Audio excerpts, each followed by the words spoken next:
am blessed to be a second-year music teacher who already has many moments that I am proud of.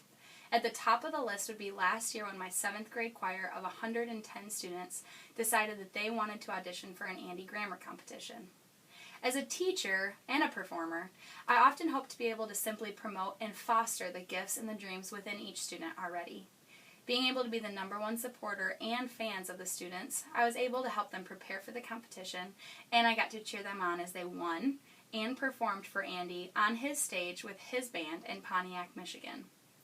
Another proud moment was this past year at District Festival when we were announced as the record-breaking choir. With 148 members in the current 7th grade choir, we were the largest to ever attend festival. But it's not the large number that makes me proud. It is the fact that every student had the choice to take choir, and that is what they chose. With over 50% of the entire 7th grade class choosing choir, they are there because they want to be.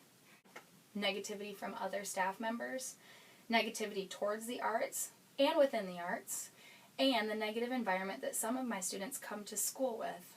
I address this issue by having a leave your baggage at the door policy. The students know that as I enter each class, I will figuratively set my baggage at the door. Any negativity that I have encountered from other staff members or even something that may have happened at home will be left at the door, and my day will start afresh when I see my choir. I am there to love them and encourage them, and I cannot do that with negative baggage weighing me down. In the same way, the students leave any baggage, home troubles, middle school drama, etc., at the door.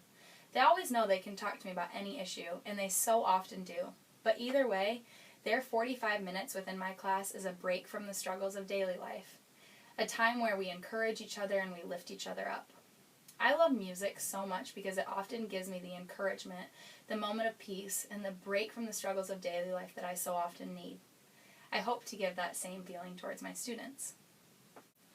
I would say that I'm unlike many other music instructors with the fact that I use the first 10 to 15 minutes of class not even focusing on the music.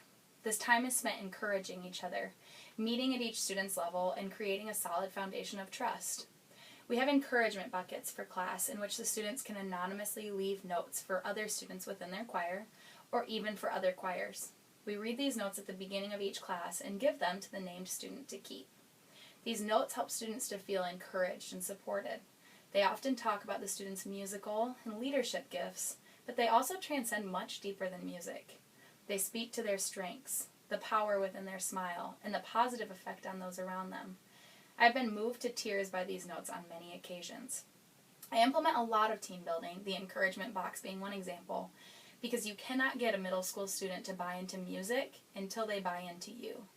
Until they believe in you as a leader and trust that you want the best for them as a person, not just as a musician.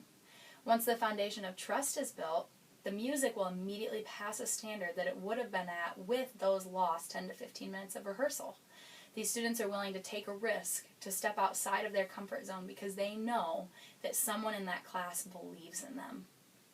Due to the bond that I make with my students on a non-music level, I am able to push them much more musically.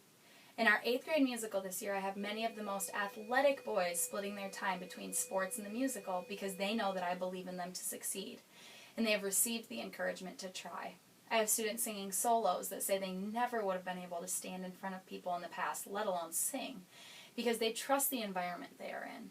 Most importantly, I have students wanting to be better people because of the positivity that they have experienced within the classroom. I have students becoming world changers because they were encouraged to try to make an impact.